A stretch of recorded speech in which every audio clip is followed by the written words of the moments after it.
Jeez-o. Sure is a big bed you're on. Do you like the king-size bed? I like the king-size bed. Look at it. Huge. So we're home right now and we're getting ready to leave for Indiana. We were just home for the night. We could sleep in the king-size bed. I know, I keep talking about it. I've never had such a big bed. I'm excited, okay? Anyways, we better get going.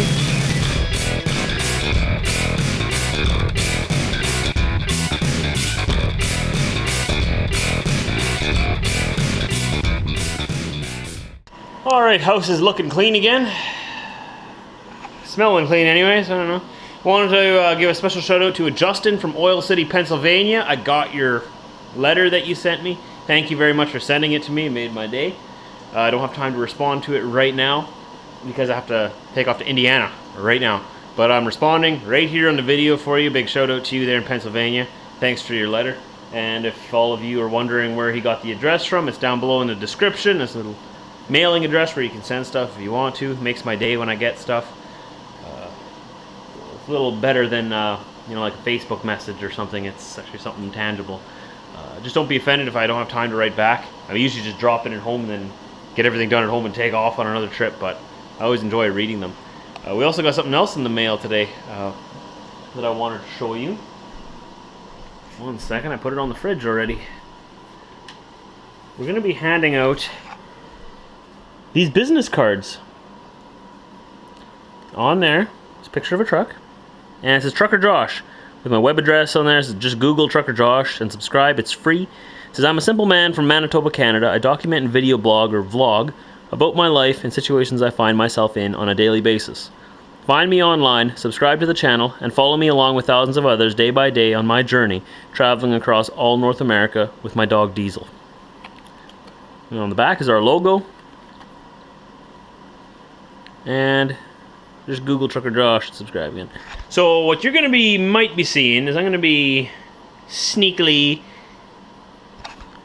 distributing these across North America as I travel across North America. I'll be putting them up on bulletin boards and handing them out to people and whatnot. And if you find one of these and you're subscribed to me and you recognize it and say, hey, that's Trucker Josh. First of all, Trucker Josh was there. Score. Right? I don't know. And then you take it, alright? What I want you to do is I want you to take it and give it to someone who hasn't heard of me before. It can be a stranger, it could be a friend, it could be a family member, coworker, I don't care. Give it to someone who hasn't heard of me before. Okay, once you give it to them, if that person takes it and throws it into the nearest trash can, so what? You did your job, right? So the only thing is, I almost dropped it. If you're not going to give it to anyone, if you don't have the courage to go out and give this to someone, just leave it there for someone who is actually going to do that. This is a way of spreading the word about Trucker Josh, because not everyone on this planet is into social media and technology and stuff. I saw a guy the other day with a flip phone. A flip phone! Didn't even know they still existed. Didn't we burn them all? Anyway, so for those people who are not into technology, I'm going to distribute some cards and stuff and spread the word that way for them. And then they can get into technology and come find me online. How about that, eh? That's the plan. Keep a lookout for these. If you see them, hand them out to whoever you want. If you're not going to hand them out, just leave them there for someone who will. Okay, let's go to Indiana. On the way to Indiana! Yeah, Indiana. I wonder if that's where Indiana Jack's from? I wonder. Anyways, oh, what a morning. It's 3:30 in the afternoon now. I was there at noon. Ready to go. I scaled the truck on our scale in the yard, and guess what? Whoever loaded this trailer in Alberta, whoever picked up the load, didn't scale it. The trailer axles were 3,000 pounds too heavy, and they were slid all the way back as far as they could legally go. I couldn't put any more weight on them. Pardon me, I couldn't take any more weight off of them. So we had to back her into the dock, unload and reload the entire load properly so that I was legal to drive into the States. That took 2 hours. So I guess I got there at noon. I was ready to go at 1:30. Now it's 3:30. What can you do? What can you do? Oh well. It'll still be a good day. We've got 1,800 kilometers to go, 18 hours of driving, so I would like to get 8 hours behind me today. That means we'll be driving till midnight or later. then we'll have 10 hours to drive tomorrow yet. Hopefully conditions are good. We'll be going down I-94 through Wisconsin. And yeah, we're gonna have to do a lot of vlogging in the earlier part of this day today because we're gonna run out of light right away.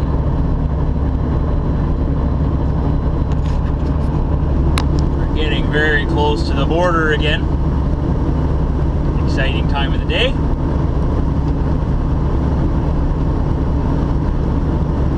Got all my paperwork ready.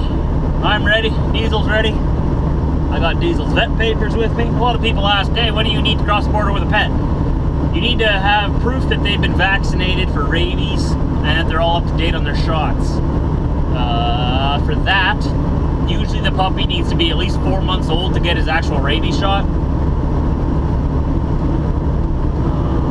Other than that, I've never ever once in 2 or 3 years, whatever it's been, ever been asked for paperwork for Diesel. Never. They usually give him a treat. But I've heard if you cross the border in a private vehicle, like a car or a pickup truck, they're more sticky with pets then. But in commercial vehicles, they seem to be pretty lenient and just, they understand that we need company on the road. And if they wouldn't let Diesel through, man, this load wouldn't go through. Sorry. You don't want my dog? I guess you're not getting your freight. Yep. Well, I'd be turning around pretty quick and be going home and someone else would take it down, I guess. That'd be stupid if they deny him now. It'd be like, he's crossed the border like hundreds of times. Why would they decide now that they don't want him? Anyways, that's not gonna happen. The phone is still ding-a-ling-ling at me. I'm gonna have to switch phones soon, turn on my American phone. A couple of you have been asking to hear my engine brake. This is it. You hear it just there? I don't have a loud Jake brake. It's a very quiet compression brake. And I like it that way because then I can use it right through town and in cities and it doesn't bother anybody. And it works really well. It pulls really hard.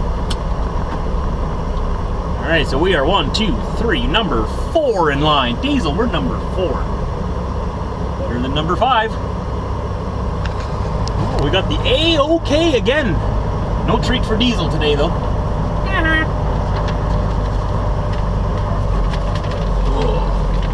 Okay, so we got this code for this gate again. Oh, they changed their ink. Good, you can read it better now. 1303, and that code changes every time, so don't try using it. We'll go to their fancy little gate here. And I always pull the brakes and get onto my step. My step's a little dirty now though, I'll probably just lean out and put my numbers into here, put my digits in here. That's a noisy truck, jeez. Okay, 1303.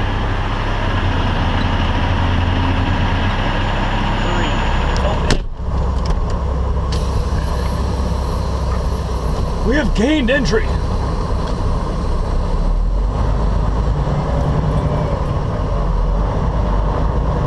Gabber. United States of America. Diesel, we're in the States again. How's that make you feel? Pretty good, eh? I feel good because now it's a straight freeway right to our destination, pretty much. No stopping if we don't have to. No traffic lights. 4-lane divided. Oh yes, it's gonna be good. Running out of daylight too, aren't we? We're still gonna drive a long ways. Man, we gotta go like 7 more hours yet. Woo! We're gonna be driving till like 1 in the morning. That'll be fun. Hopefully we'll be able to find a truck stop with parking then. We'll probably be in Wisconsin somewhere. Here's the sign on the right. North Dakota!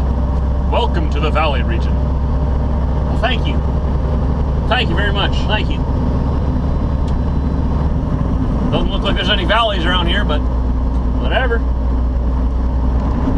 Okay, Fargo, North Dakota.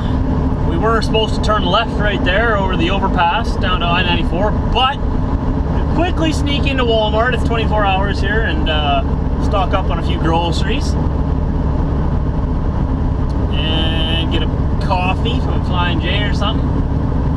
And head on down the road. We still got about 4.5 hours that I want to do tonight. It's about 7:30 right now.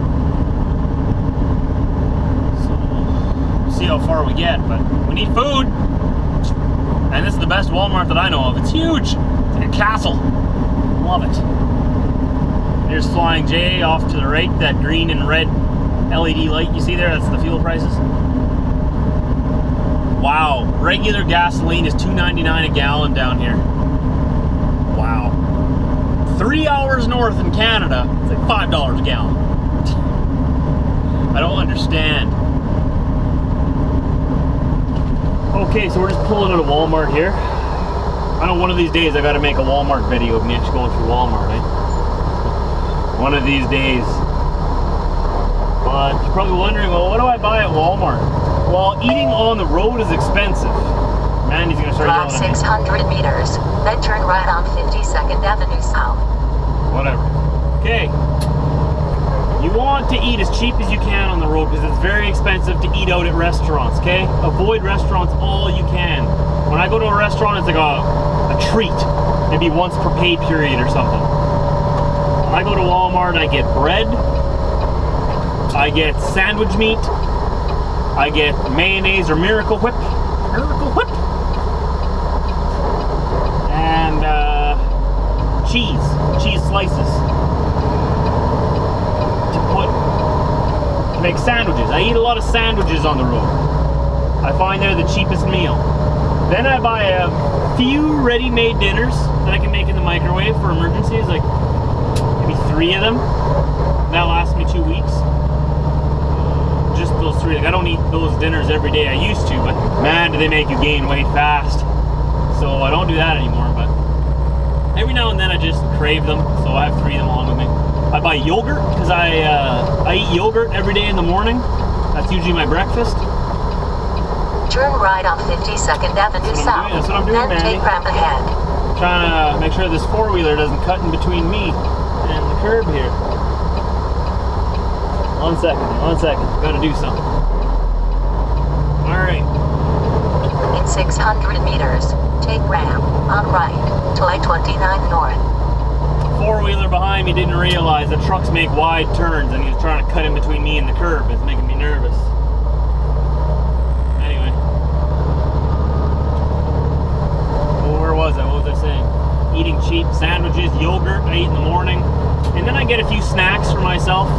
Chips usually. I like Lay's chips or Pringles. And something to satisfy my sweet tooth now and then. I didn't get Oreos this time or anything sweet this time, but usually I'll get some Reese's Pieces or Oreos or something. That's what I live off on the road, mostly sandwiches. And take ramp on right to I-29 North. Don't forget fruit. I always buy a bag of oranges and about 3 or 4 apples. Remember, you cannot cross the border with fruit, so all the fruit that I bought, I have to eat before going back into Canada, and vice versa when I come this way. That's what I eat on the road. I mean, you can probably find a lot more healthy things to eat. I'm trying to eat healthier, so I can live longer. Do the best I can, anyways. Other than that, and I bought water. I always have at least a case, like a big case of 24 water in my truck. Well, we made it to where we wanted to make it to. We are just inside of Wisconsin at the Flying J. Isn't that right, Diesel? And we got a good spot, not too far from the showers either, huh? Not too bad. How's the ride been so far? Hey? Hey? Hey? Stop bugging me. I got pee. Yeah, so we're gonna take Diesel out and that'll be the end of the day. Tomorrow we will make it to our destination. We've got 1,020 kilometers to go. So that's 10 hours of driving. So we should make it there. If not, very close. I'll see you tomorrow. Start our day off here in Wisconsin. What's this town called where we're at? Mandy, where am I? Where am I? Roberts, Wisconsin. Good night, Roberts.